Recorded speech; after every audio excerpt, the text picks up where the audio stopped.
প্রেম যমুনা সাঁতার কাটবেন ভালো কথা, একটু ধীরে সুস্থে সাঁতার কাটুন। জেসি একটি বেসরকারি অফিসে চাকরি করে। আজও অফিসে যাওয়ার জন্য রেডি হচ্ছিল। এমন সময় তার ছোট বোন প্রিয়া কলেজে যাওয়ার জন্য কলেজের অ্যাপ্রন পরে এসে বলল, আপু কোচিংয়ের বেতন দিতে হবে, থাকলে 3,000 টাকা দাও। জেসি বলল, আজ মাসের 20 তারিখ, গত মাসে যা বেতন পেয়েছি তা দিয়ে বাকি দোকানের কিছু বাকি টাকা পরিশোধ করেছি, এখন আর কিছু দিয়ে দেনা শোধ করেছি, এখন তো হাতে মোটেও টাকা নেই। তখন প্রিয়া বলে উঠল, আপু তোমার সাথে একই অফিসে চাকরি করে জেরিন আপু, তার বেতন বেড়েছে, তোমার বেতন বাড়ে না কেন? তখন জেসি বলল, ওর তো প্রমোশন হয়েছে, প্রমোশন হলে বেতন বাড়ে, আমার তো প্রমোশন হয়নি। তখন প্রিয়া বলল, তোমার প্রমোশন হচ্ছে না কেন? তোমরা নাকি একই সাথে একই অফিসে একই টাইমে জয়েন করেছো, তোমার কোয়ালিফিকেশন যতটুকু ওনার কোয়ালিফিকেশনও ততটুকু, তাহলে ওনার প্রমোশন হলে তোমার প্রমোশন হয় না কেন আপু? এর কোনো জবাব জেসি প্রিয়াকে দিতে পারে না। কি জবাব দেবে? কারণ জেসি নিজেও তো জানে না কেন জেরিনের প্রমোশন হলো, কি কারণে জেরিনের প্রমোশন হলো, আর জেসির প্রমোশন হচ্ছে না কেন। কেন অদৃশ্য কালো হাত জেসির প্রমোশনটা আটকে রাখলো? 7-5 ভাবতে ভাবতে জেসি কিছুটা আনমনা হয়ে গেল। তখন প্রিয়া বলল, কোচিংয়ে স্যার বলেছেন যদি এই মাসেও টাকা দিতে না পারো তবে আর যেন কোচিংয়ে না যায়। তখন জেসি বলল, চিন্তা করিস না, আগামী মাসে বেতন পেয়ে আগে তোর কোচিংয়ের বেতন দিয়ে দেব। কলেজ শেষ করে তারপর কোচিং শেষ করে তাড়াতাড়ি বাসায় চলে আসিস। আপুও অফিস থেকে সোজা বাসায় চলে আসবো। এই বলে জেসি অফিসের উদ্দেশ্যে দরজার সামনে আসতে জেসির মা দোলা খানম ডাক দিলেন। জেসি দরজা খুলে বের হতে গিয়ে দাঁড়ালো মাকে দেখে। জেসি বলল, মা কিছু বলবে? দোলা খানম বলল, তোর মামা ফোন করেছিল, আগামী মাসে নাকি নিশির বিয়ে। জেসি বলল, বিয়ে হলে তুমি আর প্রিয়া যাবে, আমি তো অফিস থেকে ছুটি পাবো না, তাই যেতেও পারবো না। দোলা খানম বলল, আমি আর প্রিয়া যাব তাতে সমস্যা নেই, কিন্তু সমস্যাটা হচ্ছে তোর মামা বলেছে তোর বাবা মারা যাওয়ার আগে তোর বাবার চিকিৎসার জন্য তোর মামা তাকে যে 1 লক্ষ টাকা দিয়েছিল ওই টাকাটা নাকি দিতে হবে। জেসি টেনশনে পড়ে গেল, একটু চিন্তা করে বলল, মা এই মুহূর্তে 1 লক্ষ টাকা আমি কোথায় পাবো? এমনিতে অফিসের প্রভিডেন্ট ফান্ড থেকে অনেক টাকা নিয়ে ফেলেছি। দোলা খানম বলল, কি করব বল মা, আল্লাহ আমাকে কোনো ছেলে দেয়নি, তোকে দিয়েছে। ছেলে হলেও তুই, মেয়ে হলেও তুই। তোর মামার কথায় বুঝতে পারলাম টাকাটা তার খুব দরকার। জেসি বলল, আচ্ছা দেখি একটা ব্যবস্থা করতে পারে কিনা। বলেই জেসি বের হয়ে গেল। অফিসে এসে দেখলেন অফিসের বড় স্যার মোমিন সাহেব মোবাইলে কার সাথে যেন খুব হেসে হেসে কথা বলছেন। জেসিকে দেখে ইশরাতের বসতে বললেন। জেসি স্যারের সামনে বসলেন। মোমিন সাহেব মোবাইলে বলছেন, ভাই কিছু পেতে হলে কিছু দিতে হয়, আপনি অফিসের ফাইল ছাড়িয়ে নিয়ে যাবেন আর কিছু খুশি করবেন না, তা কি করে হয়? মোবাইলের অপর প্রান্ত থেকে লোকটি কি বলল সেটা জেসি ভালো করে বুঝলো না। পরক্ষণে মোমিন স্যার আবারও বলল, নগদ টাকা পয়সা দরকার নেই, পারলে আগামী সপ্তাহে ব্যাংককের 2টো বিমানের টিকিট করে দেন, যাতে করে বান্ধবীকে নিয়ে ব্যাংকক থেকে ঘুরে আসতে পারি। জেসির সামনে কথাগুলো বলতে মোমিন স্যার একটুও দ্বিধাবোধ করলেন না। এতদিন জেসি অনেকের কাছে শুনেছে মোমিন সাহেবের চারিত্রিক সমস্যা আছে, কিন্তু তা কখনো জেসি বিশ্বাস করতে চায়নি। কারণ মোমিন সাহেবের মতো এরকম একজন নিরেট ভদ্রলোক কিভাবে এতটা খারাপ হতে পারে। মোমিন সাহেব বলল, আচ্ছা ভাই রাখছি, বলেই মোবাইলের লাইনটা কেটে দিল। তারপর জেসির দিকে তাকিয়ে বলল, কি ব্যাপার জেসি, এনিথিং রং? জেসি বলল, না স্যার, একটা কথা জানার ছিল আপনার কাছে, তাই আপনার কাছে এসেছি। মোমিন সাহেব বলল, কি কথা বলো। জেসি বলল, স্যার যদি কিছু মনে না করেন একটা প্রশ্ন করতে পারি? মোমিন সাহেব বলল, একটা কেন, 10টা প্রশ্নের উত্তর দিতে প্রস্তুত আছি, যদি প্রশ্নকর্তা তোমার মতো সুন্দরী হয়। মোমিন সাহেবের মতো ঊর্ধ্বতন একজন কর্মকর্তার মুখে এমন কথা শুনতে জেসি মোটেও প্রস্তুত ছিল না। মোমিন সাহেব বলল, বলো কি জানতে চাও। জেসি বলল, স্যার জেরিন আর আমি একই সময়ে একই কোয়ালিফিকেশন নিয়ে অফিসে জয়েন করি, দুজনের পারফরমেন্স প্রায় এক, ক্ষেত্র বিশেষে জেরিনের চাইতে আমার পারফরমেন্স অনেক ভালো, তবুও জেরিনের প্রমোশন হলো, কিন্তু আমারটা হলো না কেন স্যার? মোমেন সাহেব কিছুটা দ্বিধান্বিত হয়ে বলল, তুমি কি আমার কাছে কৈফিয়ত চাচ্ছ? জেসি তখন বলল, মাফ করবেন স্যার, কৈফিয়ত চাচ্ছি না, শুধু জানতে চাই কেমন পারফরমেন্স করলে আমারও প্রমোশন হবে। মোমিন সাহেব তখন হেসে বলল, শুধু কি পারফরমেন্সের চাকরির প্রমোশন হয়? জেসি বলল, তাহলে? মোমিন সাহেব বলল, তুমি বুদ্ধিমতী মেয়ে, কিছু বিষয় তোমার বুঝে নেওয়া উচিত, পৃথিবীটা গিভ অ্যান্ড টেকের। জেসি তখন বলল, তার মানে কি স্যার আপনি আমাকে বোঝাতে চাচ্ছেন ঘুষ দিতে হবে? মোমিন সাহেব হেসে বলল, আরে বোকা মেয়ে, ঘুষ না ঘুষ না, আর ঘুষ দিলে কি সব হয়ে যায়? তোমার মতো সুন্দরী মেয়েদের থেকে ঘুষ দেওয়ার দরকার কি? জেসি তখন বলল, তাহলে কি চান স্যার? মোমেন সাহেব তখন বলল, কিছুটা সময় দাও। জেসি তখন বলল, আর কত সময় দেব স্যার? আজকে চাকরিতে জয়েন করেছি 7 বছর, এর মধ্যেও আমার প্রমোশনটা হয় না, আর কত সময় দিতে হবে? মহসিন সাহেব এবার বলল, আরে বোকা মেয়ে, তোমাকে দেখছি সব খুলে বলতে হবে। আরে ওই সময় না, একান্তভাবে তোমাকে আমার যৌবন বাগানে কিছুটা সময় দাও, তাতেই হবে। যদি ভালোভাবে খুশি করতে পারো তবে এক লাফে জুনিয়র অফিসার থেকে সিনিয়র অফিসারে রূপান্তরিত হবে। তারের মুখে এমন প্রস্তাব শোনার জন্য জেসি মোটেও প্রস্তুত ছিল না, তাই কিছুটা বিচলিত হয়ে বলল, স্যার আপনি এসব কি বলছেন? মোমেন সাহেব বলল, যেটা তোমার জন্য সোজা পথ আমি সেটাই বলছি। তুমি তো আর আমাকে 4-5 লাখ টাকা ঘুষ দিতে পারবে না, তাহলে ঘুষের বদলে আমাকে কিছুটা একান্ত সময় দাও, তাতেই আমি তোমাকে সিনিয়র অফিসারে রূপান্তরিত করে দেব। জেসি খুব টেনশনে পড়ে গেল, কি জবাব দেবে। তখন মোমেন স্যার বলল, ভেবে দেখো, পরে আমাকে জানিও। আর যদি তোমার আর আমার আজকের এই কথোপকথন বাহিরে কারো কাছে শুনি তাহলে তোমার চাকরিটা যাবে। So be careful. জেসি কোনো কথা না বলে স্যারের সামনে থেকে উঠে চলে গেলেন।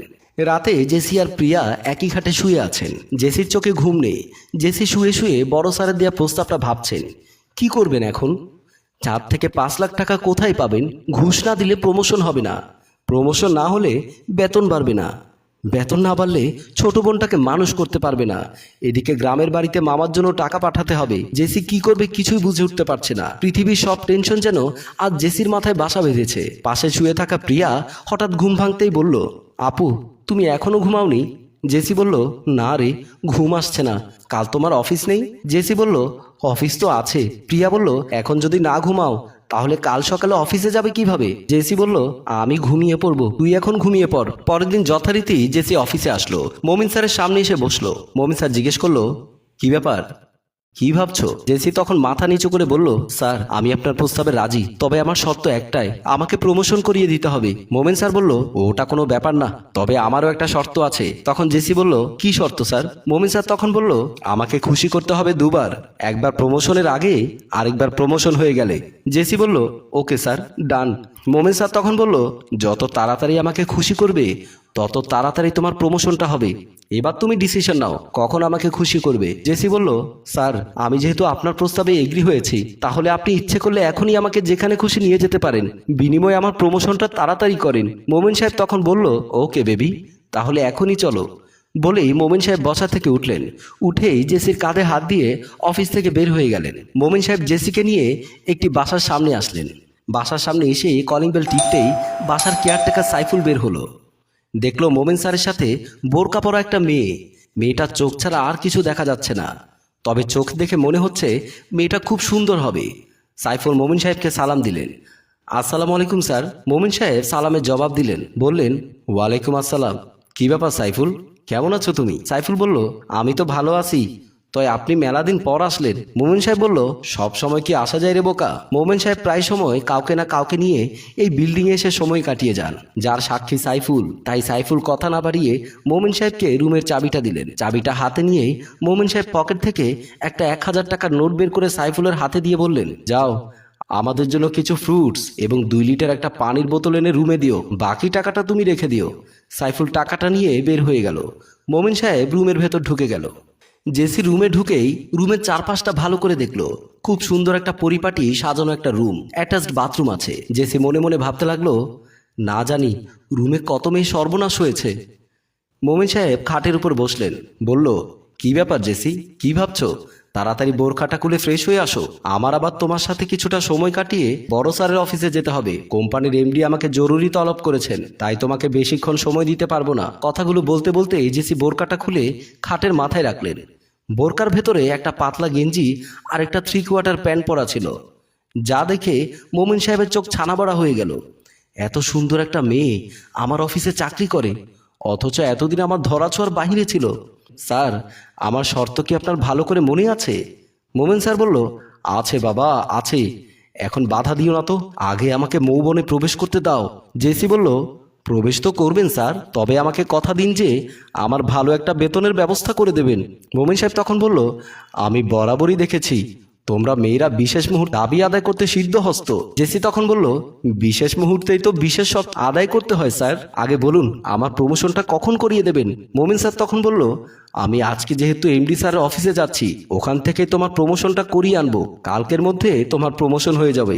কাল তুমি অফিসে এসে আমার থেকে প্রমোশন লেটারটা নিয়ে যেও। পরের দিন সকালবেলা জেসি অফিসে যাবার জন্য খুব তাড়াতাড়ি রেডি হচ্ছে। প্রিয়া এসে বলল, কি ব্যাপার আপু, তোমাকে আজ খুব খুশি খুশি মনে হচ্ছে?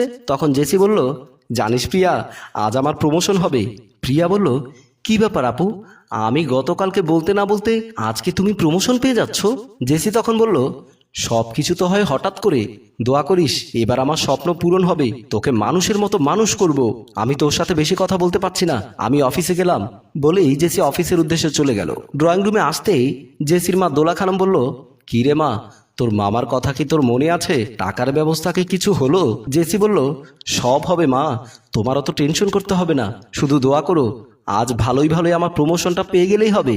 দোলা খানম বলল, তোদের জন্য তো সব সময় আল্লাহর কাছে দোয়া করি, তোরা যেন ভালো চলতে পারিস। আমার মতো প্রত্যেক বাবা মাই চায় তার সন্তান যেন সুখে থাকে। জেসি বলল, ও মা, আমি তোমার সাথে বেশি কথা বলতে পারছি না, আমার অফিসে লেট হয়ে যাচ্ছে।